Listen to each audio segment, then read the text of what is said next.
राधा रानी की अटारी पर आप कभी गए हैं बरसाना? बिल्कुल। उससे नीचे एक समाधि बनी है गुलाब खान की। तो गुलाब खां जो है सारंगी बजाते थे अटारी पर। ओके।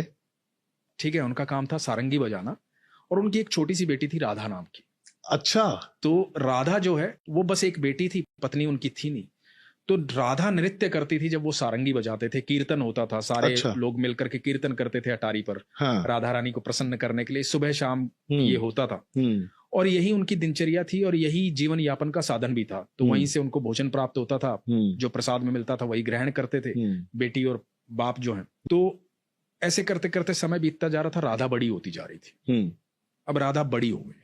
जब राधा बड़ी हो गई तो वहां के गोस्वामी जी ने, कुछ लोगों ने कहा कि भाई राधा का विवाह कर दे, शादी कर दे। तो गुलाब खान ने कहा कि मैं कौन होता हूँ शादी करने वाला, और मेरी तो इतनी औकात भी नहीं है, हैसियत भी नहीं है कि मैं अपनी बेटी का विवाह कर पाऊं। जो होगा राधा रानी देखेंगी। तो लोगों ने कहा भाई तू लड़का तो तलाश करना शुरू कर, सारा खर्चा हम करेंगे, सारी व्यवस्थाएं हम करेंगे, तो चिंता मत कर, राधा रानी का ही तो दिया हुआ है सब कुछ। तो एक लड़का देखा गया और राधा की शादी कर दी गई।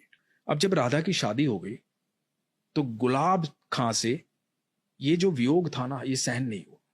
अब जो बेटी सुबह शाम उसके साथ रहती थी, वो सारंगी बजाता था, नृत्य करती थी, हर समय बाबा बाबा बाबा बाबा, अब वो सुन नहीं पा रहा था, वो बाबा बाबा रोता रहता था उसकी याद में। लोगों ने बहुत समझाया कि बेटी पराया धन होती है, उसका विवाह हो गया, वो चली गई, सारंगी बजाना छोड़ दिया, सारा दिन राधा राधा करता रहता था।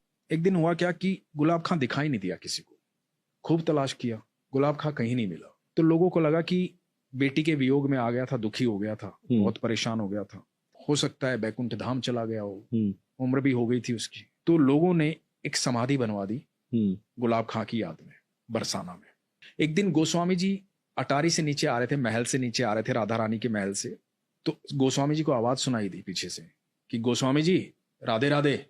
पीछे मुड़ के देखा तो गुलाब खां खड़ा हुआ था।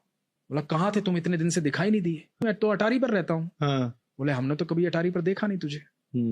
तो बोले नहीं, एक दिन क्या हुआ कि मैं उस दिन रात को सब लोग चले गए थे, मैं यहाँ रो रहा था, राधा राधा चिल्ला रहा था। एक छोटी सी बच्ची आई और बोली बाबा सारंगी नहीं बजाओगे, सारंगी नहीं बजाओगे तो मैं नृत्य कैसे करूंगी। तो मैंने सारंगी बजाई, वो मेरे को अंदर लेकर चली गई महल के, और महल में वहां ठाकुर जी थे, राधा रानी थी, और रास हो रहा था। अब वो रास करते हैं और मैं सारंगी बजाता हूँ। मैं वहीं रहता हूँ राधा रानी के महल में, मैं तो कहीं जाता ही नहीं। हाँ। मैं तो मेरी राधा के पास रहता हूँ। अब मेरी राधा हर समय मेरे साथ रहती है।